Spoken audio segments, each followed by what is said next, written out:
grunge on the world stage, Kurt Cobain and his bandmates redefined what rock could be. This isn't just about music, it's about rebellion, pain, artistry, and the voice of a generation. So sit back, turn up the volume, and let's step into the world of Nirvana and Kurt Cobain. Aberdeen, Washington, was a rainy, quiet logging town where there wasn't much to do. And for Kurt Cobain, it often felt like a place he didn't belong.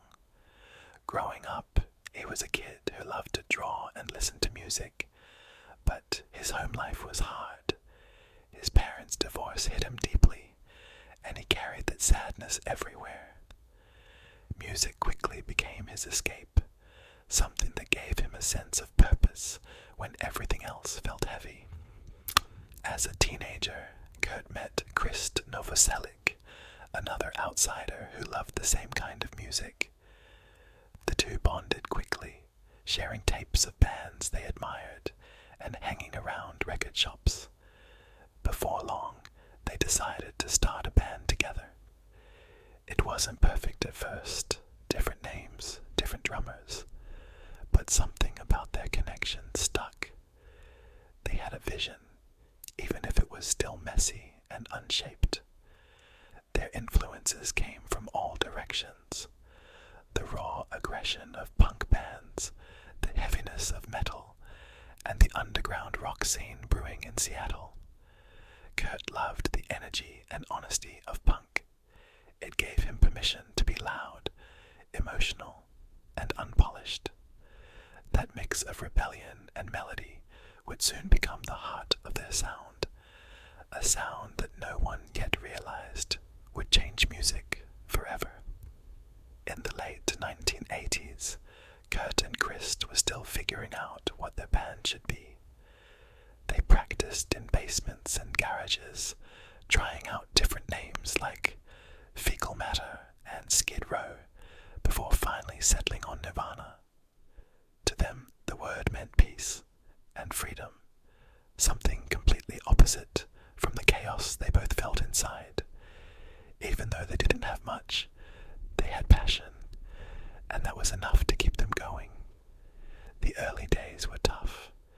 They'd play tiny shows in front of small crowds, sometimes with borrowed gear and barely enough gas money to get home. Still, the Seattle underground scene was alive, and Nirvana started to catch people's attention. Their sound was raw, loud, and full of energy, even if it wasn't polished yet. Kurt poured his heart into every performance, while Krist's steady bass playing held it all together. Their big break came when Sub Pop, a small independent label in Seattle, noticed them. Sub Pop was known for signing gritty, unconventional bands, and Nirvana fit right in. They were suddenly part of something bigger, a new music movement bubbling under the surface. For the first time, it felt like the band was more than just a dream in a garage. It was starting to become real. In 1989, Nirvana recorded their first album, Bleach.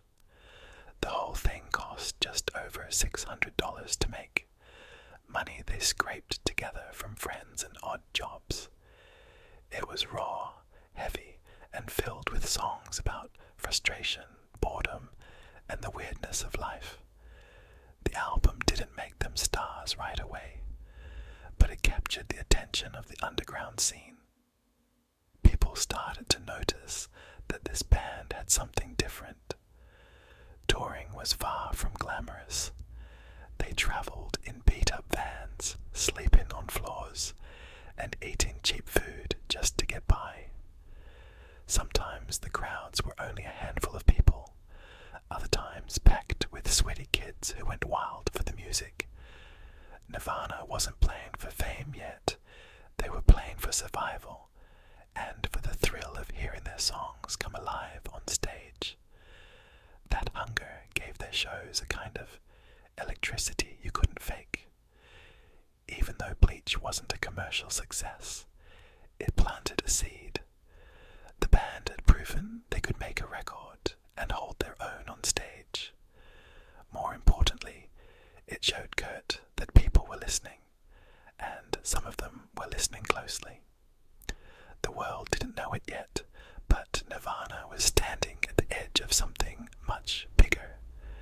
By 1990, Nirvana had gone through several drummers, each one talented, but never quite the right fit. Then came Dave Grohl, a young powerhouse from Virginia who had been playing with a punk band called Scream. The moment Dave sat behind the kit, everything clicked. His hard-hitting, precise drumming gave Nirvana the backbone they had been missing. Suddenly, the band felt complete. Kurt on guitar and vocals, Chris on bass, and Dave on drums. With the lineup solidified, their sound reached a new level. Dave's energy pushed Kurt and Chris to play harder, faster, and tighter. When the three of them played together, there was this explosive chemistry, raw power, balanced with Kurt's sense of melody. Even in small clubs, people could feel it. Nirvana wasn't just another band in the Seattle scene anymore. They were becoming something unforgettable. This new momentum fueled their ambition. They had outgrown the underground and wanted to take the next step.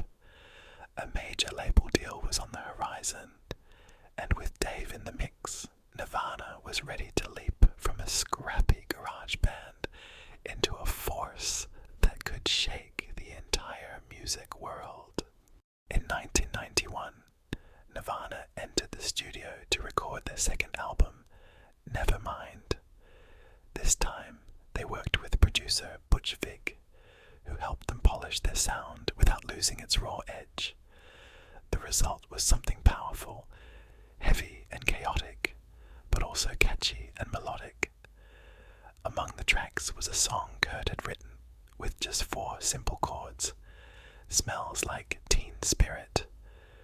None of them realized it yet, but this song was about to change everything. When the single was released, it spread like wildfire. MTV put the video into heavy rotation, and suddenly, Nirvana wasn't just another band from Seattle. They were everywhere. Teenagers connected with the song's raw energy, its shout-along chorus, and Kurt's voice that sounded both angry and vulnerable. Within weeks, Smells Like Teen Spirit became an anthem, blasting in bedrooms, malls, and car stereos across the world. By the end of the year, Nevermind had knocked Michael Jackson off the top of the charts. Nirvana had gone from playing dingy clubs to headlining arenas. But with the sudden fame came a strange new reality. Kurt, Chris, and Dave were now seen as the voice of a generation, a label they never asked for. What began as music born from pain and passion had now become a cultural explosion, and there was no turning back. With Nevermind selling millions of copies, Nirvana was suddenly one of the biggest bands in the world. Fame, however, was not something Kurt Cobain wanted or felt comfortable with. He never dreamed of being a celebrity. He just wanted to play music and express himself. Now reporters chased him, fans crowded around him, and every move he made was analyzed. What once felt freeing was starting to feel like a cage. The pressure only grew when people began calling Nirvana the voice of a generation. Kurt didn't want that title. He thought of himself as just another struggling artist who happened to connect with people. He hated how the media twisted his words and painted him as a reluctant rock star. At the same time, he felt torn between the underground punk world he came from and the massive mainstream success he now had. It was a constant battle between authenticity and expectation. During this time, Kurt's relationship with Courtney Love also came into the spotlight. They were deeply connected, Their marriage and growing drug use became tabloid headlines. The more attention they got, the more Kurt withdrew, often feeling misunderstood by both the press and his own fans. Fame had brought Nirvana everything most bands dream of, but for Kurt, it also brought a heavy burden he struggled to carry. By 1993, Nirvana was ready to release their third album, In Utero. After the massive success of Nevermind, Kurt wanted to push back against the polished, radio-friendly image the band had gained. He didn't want Nirvana to become a pop act. He wanted the music to stay raw, uncomfortable, and honest. That's why they chose Steve Albini, a producer known for his abrasive, unfiltered sound. Recording sessions were quick and intense, capturing the band at their most aggressive. The result was an album that shocked some listeners, but thrilled others. Songs like Heart-Shaped Box and Rape Me were dark, emotional, and far from safe. In Utero wasn't designed to climb charts. It was Nirvana taking back control of their art. Critics praised it for its authenticity, and while it didn't outsell Nevermind, fans could feel that this was the band speaking from the heart, not chasing fame. Touring the album was chaotic, but powerful. The shows were loud, messy, and full of energy, yet behind the scenes, Kurt was struggling more than ever. His health, his addictions, and the weight of the spotlight continued to drag him down. While In Utero proved Nirvana could still defy the industry and stay true to themselves, it also revealed just how fragile everything had become. As Nirvana's fame continued, Kurt's personal struggles only grew heavier. His heroin use became more frequent, partly to dull the pain of severe stomach issues that doctors never seemed to fix. The drugs offered temporary relief, but they also pulled him deeper into addiction. Friends and bandmates worried about him constantly, yet he often pushed them away. The pressure of being in the spotlight, combined with his health and family life, was taking a toll. In March 1994, while on tour in Europe, Kurt was rushed to the hospital in Rome after overdosing. At first, it was reported as an accident, but many close to him believed it was a cry for help. Afterward, he returned to the United States and entered rehab, but he didn't stay long. He left the facility after only a few days, disappearing from the public eye. For fans and friends, it was clear that something was deeply wrong, but no one could stop the downward spiral. The band was still scheduled for shows and planning more music, but behind the scenes, everything felt uncertain. Kurt seemed torn between his love for music and his growing exhaustion with life. Nirvana had reached incredible heights, yet the man at its center was slipping further away. Everyone around him hoped he'd turn things around, but the breaking point was already near. On April 5th, 1994, Kurt Cobain took his own life at his home in Seattle. He was only 27 years old. The news broke days later, and the world was stunned. Fans gathered outside his house in tears, holding candles and flowers. Radio stations played Nirvana non-stop, while headlines everywhere mourned the loss of a voice that had spoken so honestly to a generation. It felt like the music world had lost not just a rock star, but someone who had put words to feelings so many young people carried inside. For Krist Novoselic and Dave Grohl, the reality was devastating. Their band, their brotherhood, was suddenly gone. Nirvana could not go on without Kurt.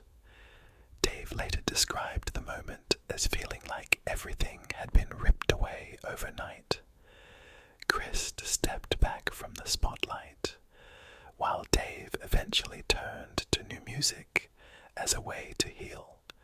But neither of them ever forgot what they had built with Kurt. The end of Nirvana wasn't just the end of a band, it was the end of an era. Grunge, which had exploded into the mainstream with Nirvana at the front, suddenly felt different. Fans grieved not only for Kurt, but also for what Nirvana represented. Honesty, rebellion, and the raw power of music that wasn't afraid to show its pain. Their story had come to a tragic close, but their impact was already eternal. Just a few months before Kurt's death, Nirvana recorded MTV Unplugged in New York in November 1993. Unlike their usual explosive shows, this performance was quiet, haunting, and deeply emotional. Surrounded by candles and flowers, Kurt led the band through stripped-down versions of their songs, along with covers from artists who inspired him. The final song, "Where Did You Sleep Last Night?" ended with a chilling scream that seemed to carry all of his pain. Fans didn't realize it at the time, but this hit would feel like a farewell. After Kurt's passing, Unplugged was released and became one of Nirvana's most beloved albums. It showed a different side of the band, intimate, vulnerable, and timeless.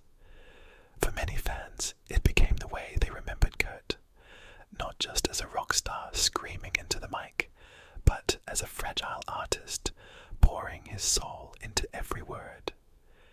In the years that followed, Nirvana's legacy only grew. Dave Grohl found healing by starting the Foo Fighters, becoming one of rock's biggest names in his own right. Chris Novoselic shifted to activism and smaller music projects. Fans continued to play Nirvana's albums, and new generations discovered them, proving the music never really faded. Nirvana was no longer just a band. They had become a symbol of honesty, rebellion, and the power of music to connect broken hearts around the world. Today, Nirvana is remembered as more than just a band. They are a cultural landmark. In only a few short years, they reshaped the music industry, dragging underground punk and grunge into the mainstream. Bands that once played to small clubs suddenly had record deals because of the path Nirvana carved. Their success showed that raw, emotional music could stand alongside pop icons and stadium rock giants. Kurt Cobain's words still resonate because they were real. He sang about pain, loneliness, and confusion in a way that felt human, not polished or fake. That honesty made fans feel seen, and it continues to reach new listeners decades later. Songs like Smells Like Teen Spirit, Come As You Are, and Lithium are now classics, not just of the 90s, but of rock history. Even after their tragic ending, Nirvana's spirit remains alive. They are studied in classrooms, celebrated in documentaries, and covered by countless artists. More importantly, they inspired generations of musicians to believe that you didn't have to be perfect, you just had to be true. Nirvana's story is one of passion, pain, and revolution, and their place in history is secure, forever remembered as the band that gave a voice to the unheard. Thanks for watching this story of Kurt Cobain and Nirvana, the band that gave us anthems of truth, vulnerability, and defiance.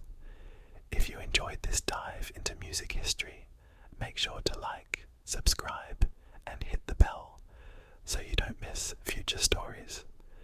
Drop your favorite Nirvana song in the comments below. I'd love to see what tracks shaped your